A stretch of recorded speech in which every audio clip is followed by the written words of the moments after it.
Hoi YouTube, your humble DM Havoc here, and welcome back to the official YouTube channel for the Havoc RP Guild. And welcome back to Shadowrun.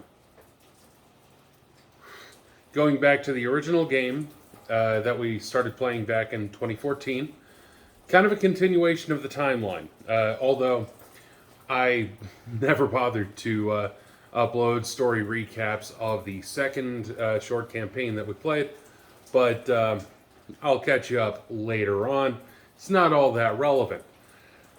But if you're unfamiliar with the previous campaign, like I said, Shadowrun 4th Edition, 20th anniversary.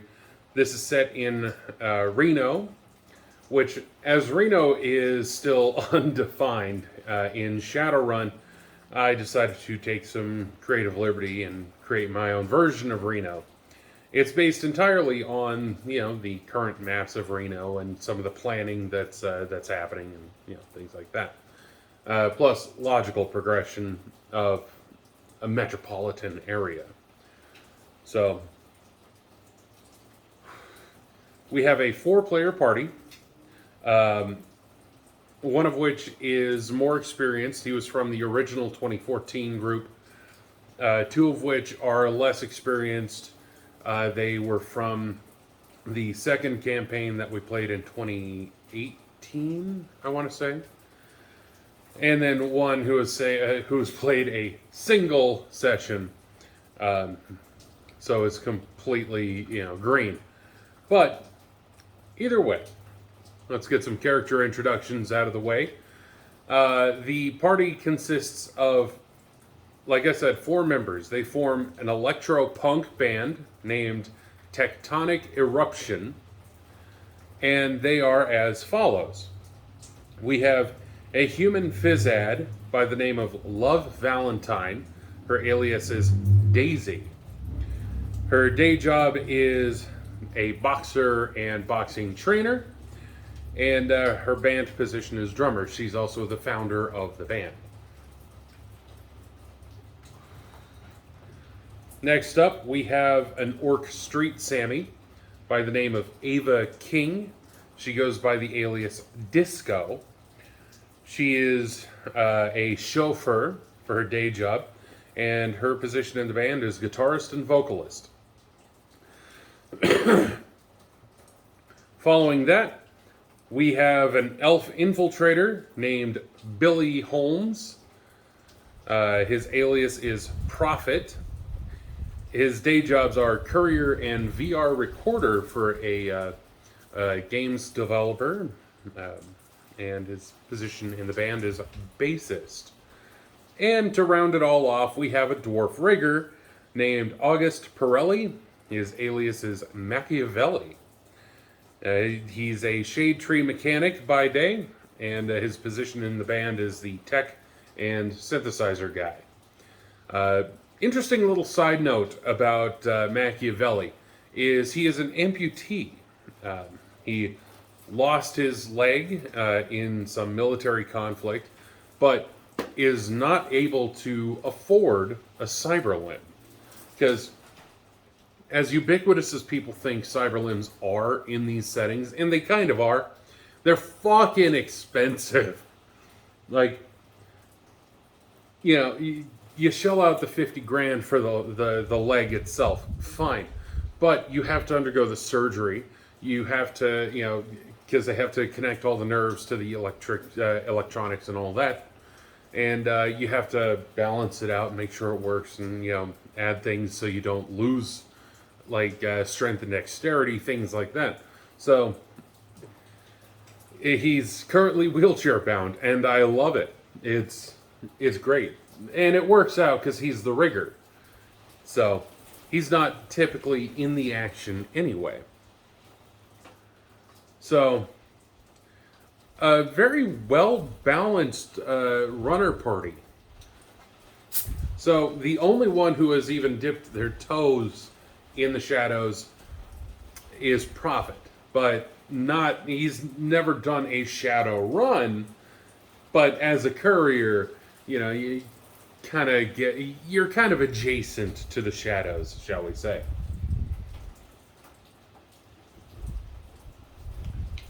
So, let's kick this off.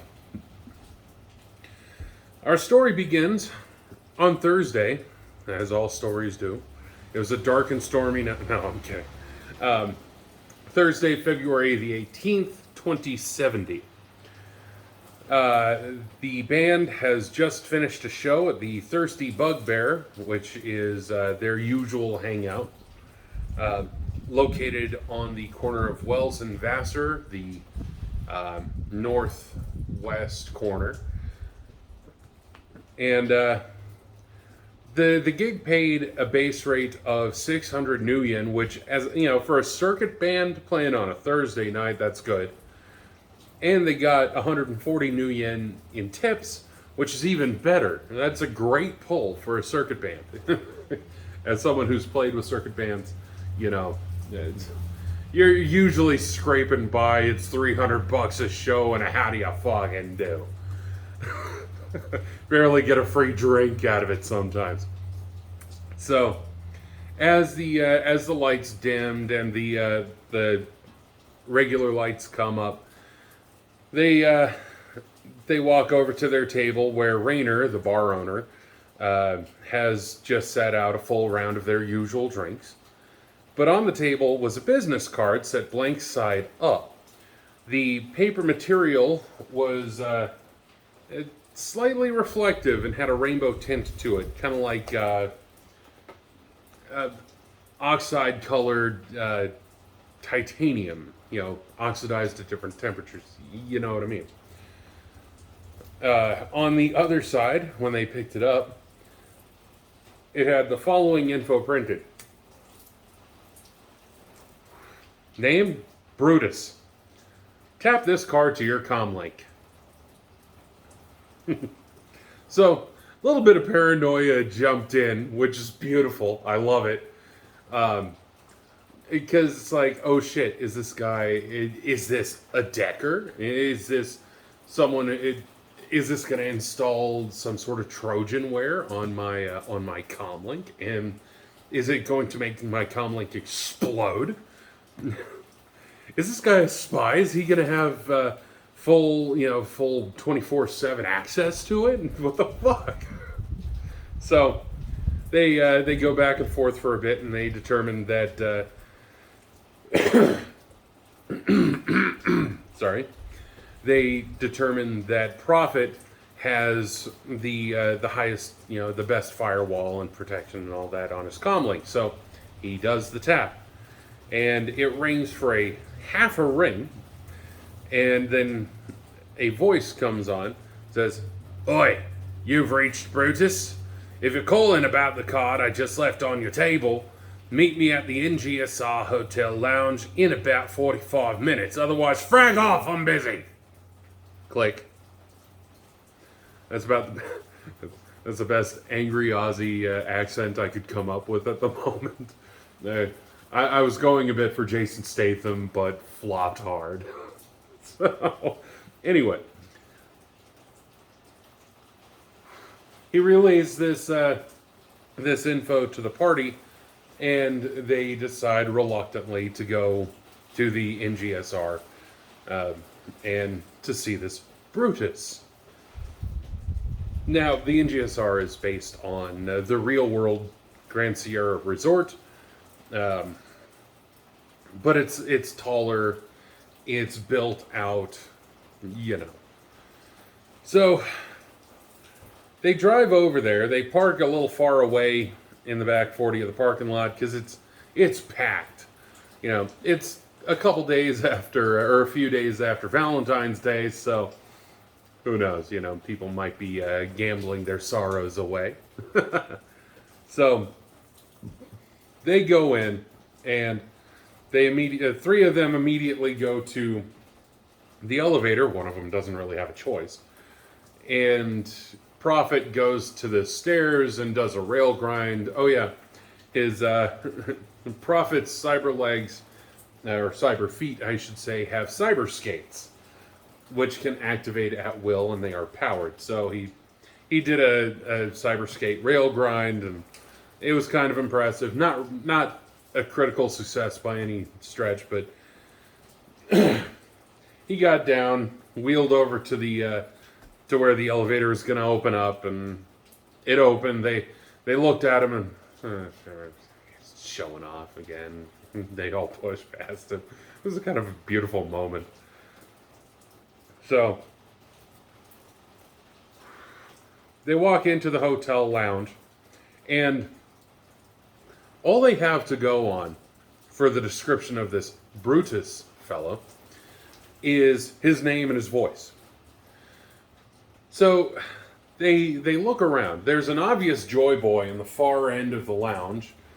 The check-in and check-out counter has a couple of workers and some guests checking in and some hourlies checking out, if you know what I mean. And the only other person in here is a rather short human in a bowler hat smoking a cigarette. They assume this is Brutus. So they approach. One of them asks, "Are you Brutus?" He says, Yeah, I am. Have a seat." And so they sit down again. One of them doesn't have a choice. I'm not making fun of it.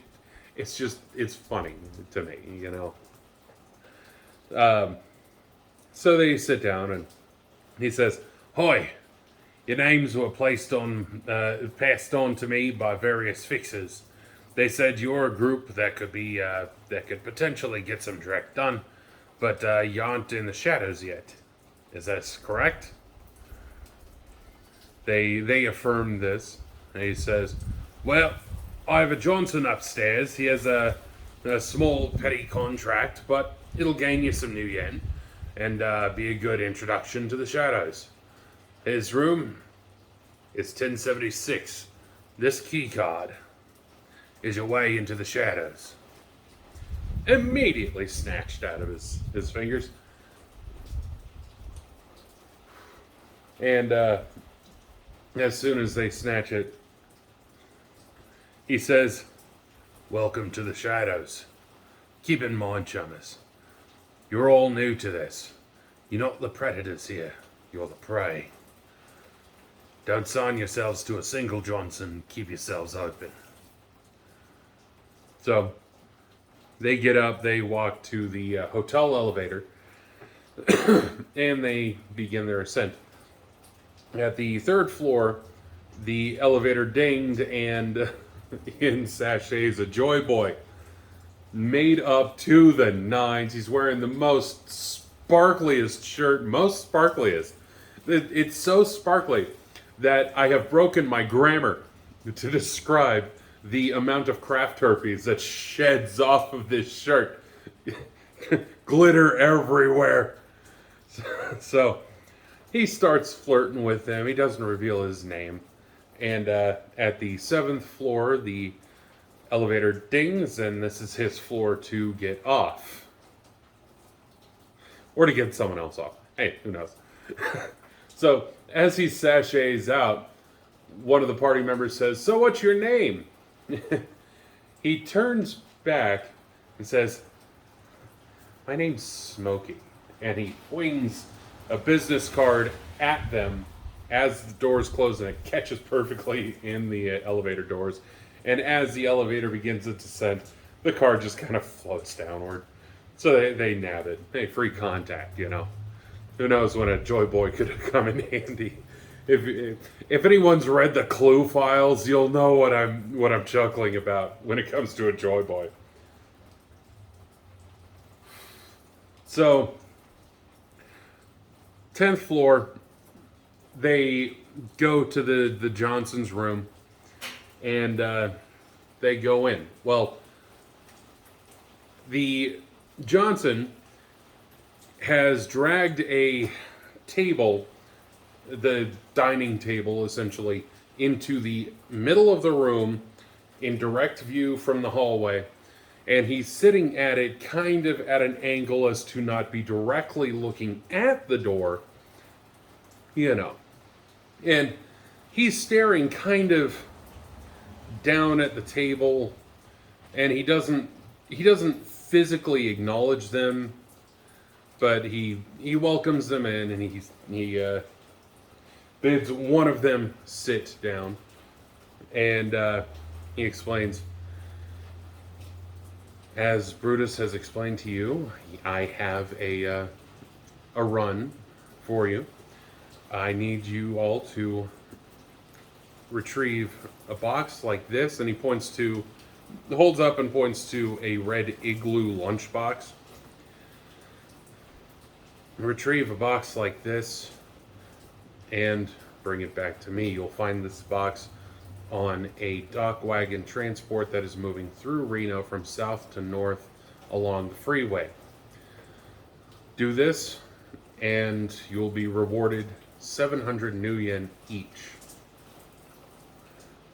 And they accept, and he gives some of the details, like the approximate time that this dock wagon transport's going to be crossing the freeway. Very very short notice job, so they had to come up with a strategy quick, and they do while they're on their way down to their vehicles. So Machiavelli and Daisy, who drove over together, are going to take Machiavelli's van. Daisy's going to drive, Mac is going to run the drones.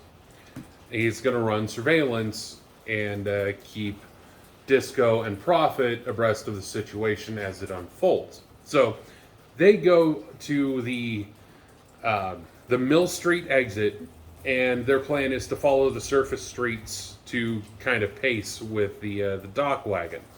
Traffic's a little heavy. It's about 9:30 p.m., so, late night commuters, things like that. And he said that Max sends up a drone. It's a small observation drone. I don't remember what type it was. But he doesn't immediately locate the drone, or the dock wagon. The other two vehicles, driven by Disco and Prophet, go to the Audi Boulevard on-ramp, and their plan is to zipper in and catch this dock wagon transport between them to slow them down and, stop them. So, after a couple of minutes of looking, something happens. I don't remember what it was exactly, but it caused Mac's drone to it started to fall. And so Mac attempted to pull up and, kind of failed his pilot aircraft skill check.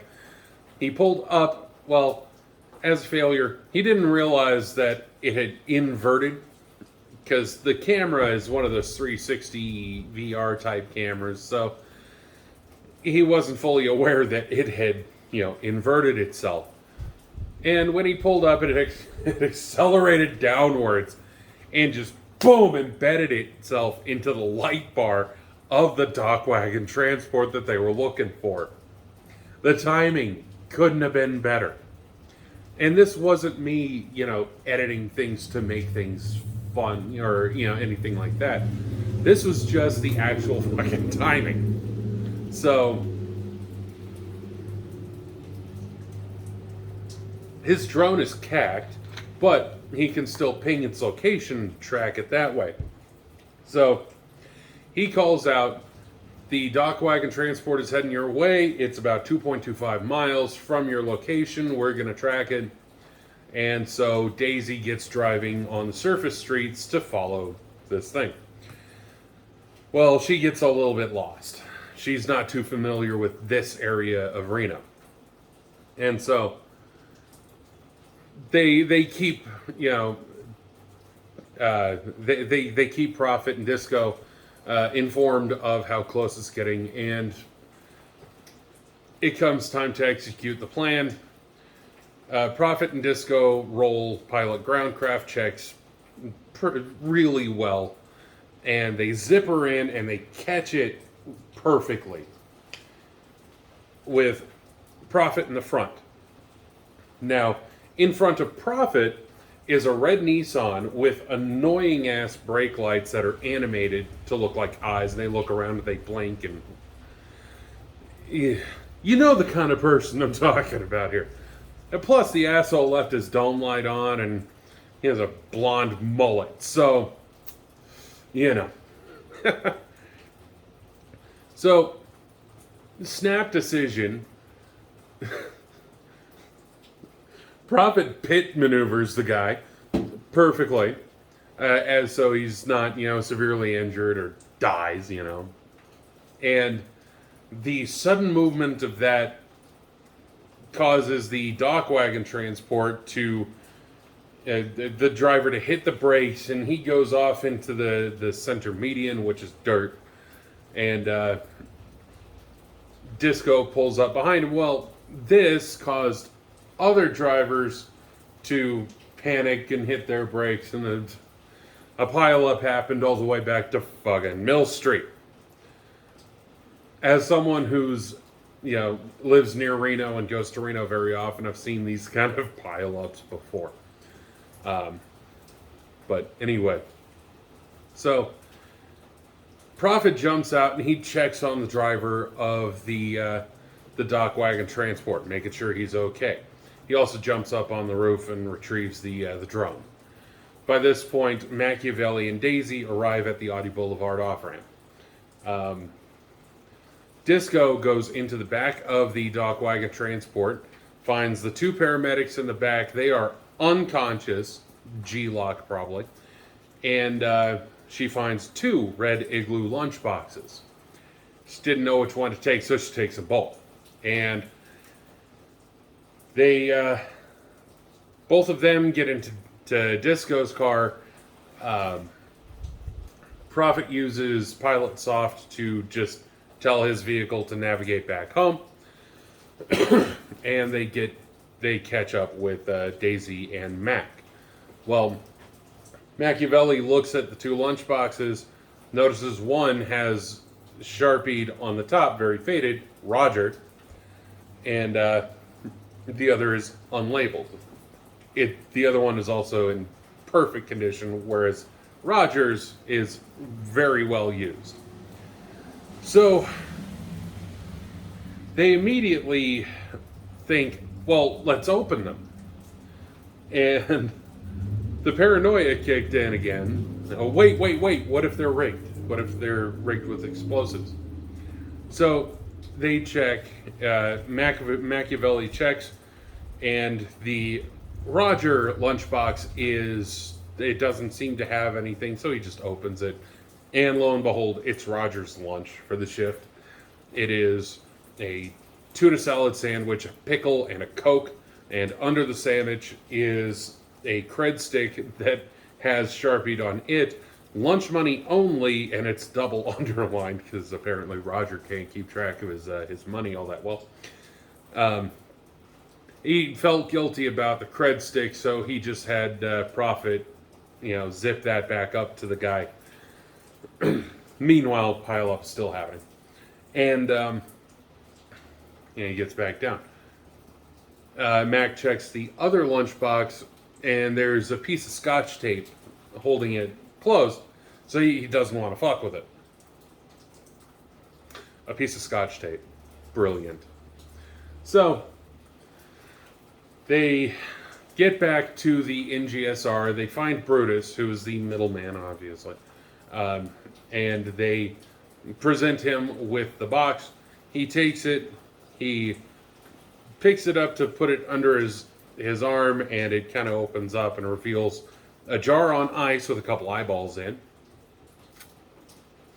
And he closes that up, and he gives them all 4 cred sticks, preloaded with the promised amount of 700 new yen apiece. And he goes to the service elevator. On his way over, he notices Smokey sitting in the lounge, so he walks up. Oi, Smokey, you good for a night? You know what I mean. So afterwards, the party goes and gets Chinese takeout, and they go to Prophet's home.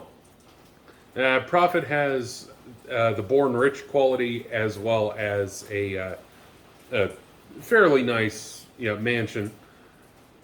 And only one of the other party members has been to his house before. His excuse has always been, "Well, my cat doesn't take well to new people."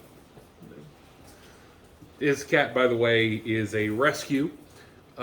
He found it after it had lost a limb, and he had cyber installed on it, and now it's his best friend. My previous rule, my standard rule of pets don't live long, is not going to apply to this one because I don't want a John Wick situation. So, thus, kind of ends the session. After they get back, while they're eating, Machiavelli gets a call from one of his contacts, a Sergeant Rollins, which is based on Henry Rollins. It's canonically speaking, in my canon, that's Henry Rollins' great-grandson, but carries a lot of the same attitudes and all that. He gives Mac a call and says, "Hey, I was involved in a pile-up, and I kind of wrecked my Nissan truck. If you could fix it, that'd be great." And so Mac excuses himself. Disco goes with him because Disco is currently crashing on Mac's couch. And that's really ended the session. As far as a Session 0 and introductory run, I had a few tutorial moments where I would make a couple of suggestions and things like that. Get their brains working in the manner associated with playing Shadowrun. And even with that, it was a great session. It was also a great comeback to Shadowrun for me, because I had wanted to return to Shadowrun for quite some time, because for the last couple of years I was burning out on fantasy. I might actually do a video on that. Not sure. But, yeah. It was a great session. And if my players are watching, thank you guys for playing. It was fucking awesome. And to my viewers, thank you guys for watching. I much appreciate it. And, keep it locked here. There's going to be more recaps as we get further into the Shadowrun campaign. Next week, I plan on releasing these on either Sundays or Mondays, following a Saturday game. That way I can get my notes all situated and all that shit. But next week there will not be an upload. The following week is iffy. The week after that, there should be something. I don't know. Schedules are a little weird right now. Due to some personal issues and things like that. So, but that's not to say I'm going to leave you guys high and dry. I will try to upload something on the weekends anyway. Maybe some rules talk or some Tales from the Table of Havoc. So, either way, thank you guys for watching. Thank you to the players for playing. That's it for me. So, see you guys later.